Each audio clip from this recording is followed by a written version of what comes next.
আওয়ামী লীগের জন্য এটা বড় ধরনের একটা দুঃসংবাদ বলা যেতে পারে। কারণ নতুন একটা বক্তব্য সামনে এসেছে।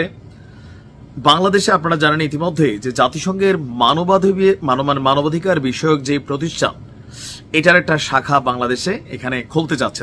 তারা একটা কার্যালয় এখানে খুলবে, ভালো কথা। তো আজকে বেশ কিছু ইস্যুতে জাতিসংঘ বক্তব্য দিয়েছে। আর জাতিসংঘের যিনি এখানে আবাসিক সমন্বয়ক আছেন গোয়েন লুইস, তিনি যেই বক্তব্য দিয়েছেন, এই বক্তব্যে আওয়ামী লীগের জন্য খুবই বড় একটা দুঃসংবাদ এখানে অপেক্ষা করছে।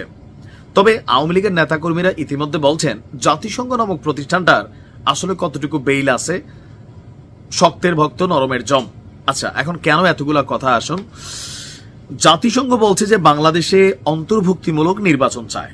আমরা এতদিন অন্তর্ভুক্তিমূলক নির্বাচন বলতে এটাই বুঝতাম যে প্রত্যেকটা রাজনৈতিক দল যাদের নিবন্ধন আছে, যাদের নির্বাচন করার সক্ষমতা আছে, যোগ্যতা আছে, যাদের দলীয় নেতাকর্মী আছে বা একটা বড় ধরনের কি বলা হয় যে টিম আছে, তারা নির্বাচন করবে।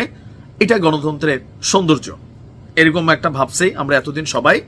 তো যখন অন্তর্ভুক্তিমূলক নির্বাচনের কথা বলছে এর আগে জাতিসংঘ, তখন সবাই ভাবছে যে জাতিসংঘ চায় আওয়ামী লীগও নির্বাচনে আসুক বা আগামী নির্বাচনটা আওয়ামী লীগ, বিএনপি, জামাত ইসলাম যারাই আছে সবাইকে নিয়ে এই সরকার আয়োজন করুক। কিন্তু আজকে জাতিসংঘের এই আবাসিক সমন্বয়ক গোয়েন লুইস যে বক্তব্য দিয়েছেন, তিনি বলছেন যে জাতিসংঘ বাংলাদেশে অন্তর্ভুক্তিমূলক নির্বাচন চায়।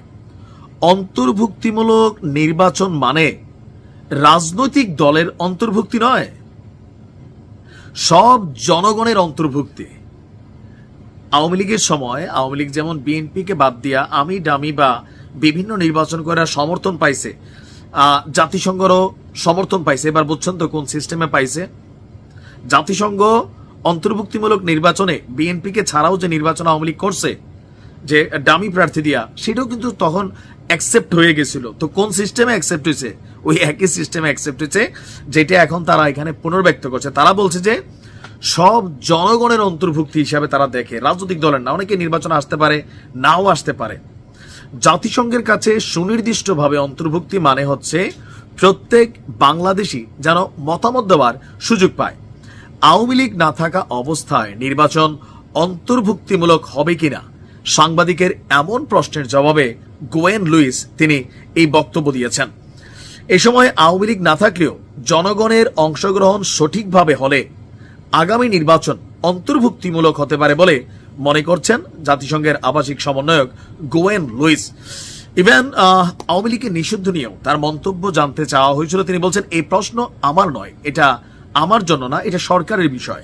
পারিপার্শ্বিক অবস্থা দেখে সরকারকে এই বিষয়ে সিদ্ধান্ত নিতে হবে। এটা রাজনৈতিক সিদ্ধান্তের উপর আপনার নির্ভর করছে। আর আগামী জাতীয় নির্বাচনে জাতিসংঘ টেকনিক্যাল সাপোর্ট দিতে আগ্রহী, তবে নির্বাচন কখন হবে সেটা বাংলাদেশ সরকার এবং জনগণ ঠিক করবে। এ ব্যাপারেও জাতিসংঘ কোনো হস্তক্ষেপ করবে না।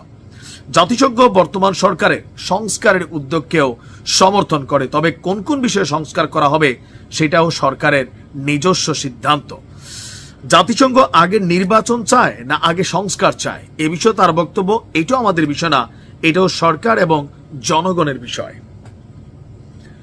আওয়ামী লীগের নেতাকর্মীরা এই বক্তব্যটা শুনে অনেকে মন খারাপ করছেন, জাতিসংঘের গালাগালি করতেছেন। কিন্তু জাতিসংঘের চরিত্র এটাই ছিল বিগত নির্বাচনেও, 24 নির্বাচনে, কারণ তখন তো বিএনপি আসে নাই। তো সরকার করছে কি, সারা পৃথিবীতে দেখাচ্ছে যে দেখো আমরা তো ডাকতেছি, তারা আসতেছে না।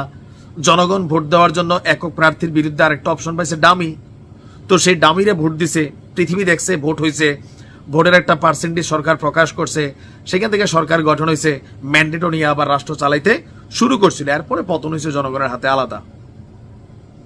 তো একই জিনিস এখন, যেটা আওয়ামী লীগের সময় বিএনপির উপর দিয়ে যাইতো যে ঝড়টা, এটা এখন আওয়ামী লীগের উপরে আবার ফিরে আসছে। ভালো থাকুন।